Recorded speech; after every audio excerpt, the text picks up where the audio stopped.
Hey, what's up guys? So today I'm going to walk you through the proper setup and shutdown of one of the most commonly misused tools on the planet, the oxyacetylene torch. And before I do so, I want to make a quick disclaimer that this is not a dangerous stunt, nor is it a challenge like TikTok said my first video was. I appealed it. I told them that it was safer with my video on their platform. They agreed, however, they did not put it back on the For You page. So that's what I'm trying to do now.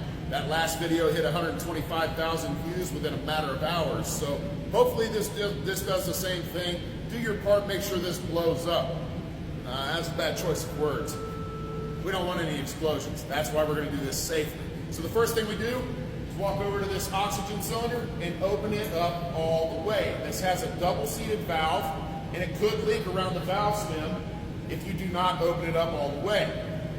We're going to then set the working pressure of this oxygen. To do so, we're going to open up the bottom torch body oxygen valve all the way.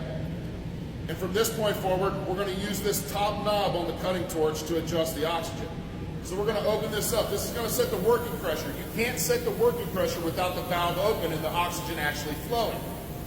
We're going to adjust this adjusting screw in to 30 psi. Once we have that, we shut the oxygen off. We then walk over to the acetylene cylinder. Now this acetylene cylinder does not have a double-seated valve. It only gets opened up a quarter turn. We do that primarily so if something bad happens, it's real quick to shut this thing off. We're then going to open up the valve on the torch body for the acetylene and set the working pressure on it. We'll adjust the adjusting screw in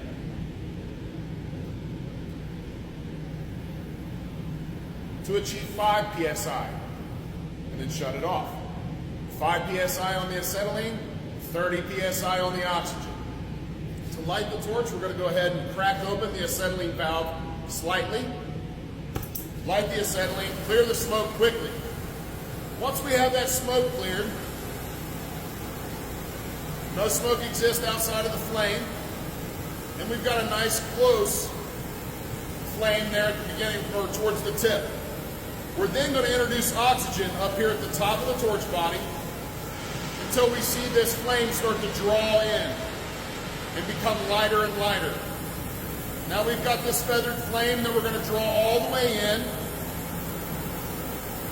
to a series of small cones. Once we achieve that series of small cones, we're going to depress the lever and adjust accordingly to maintain those small cones. Having done so, we then set this torch at a neutral flame. It's now good to preheat and cut. We're going to go ahead and shut it down. The first thing we do, other people might instruct you otherwise, however, I instruct my students to always shut down the oxygen first. We just basically reverse the operation. Oxygen goes off first, acetylene gets turned off. That's simple. We then go over, shut off our acetylene cylinder, shut off our oxygen cylinder, and bleed the valves. In order to do that, we open the oxygen back up and let that oxygen leave the regulator and the hoses. Once that's done, we're going to back this adjusting screw all the way out. We'll then walk over to the acetylene, open our acetylene valve. The pressure bleeds out of the regulator and out of the lines. We're going to close that valve back and shut off the tank, make sure that's completely shut off, and back out the adjusting screw. Guys, it's really that easy. If you operate this correctly, it could be one of the safest tools you'll ever use. However, a lot of people miss this lesson. So, I hope this tip helps, and as always, make it a great day.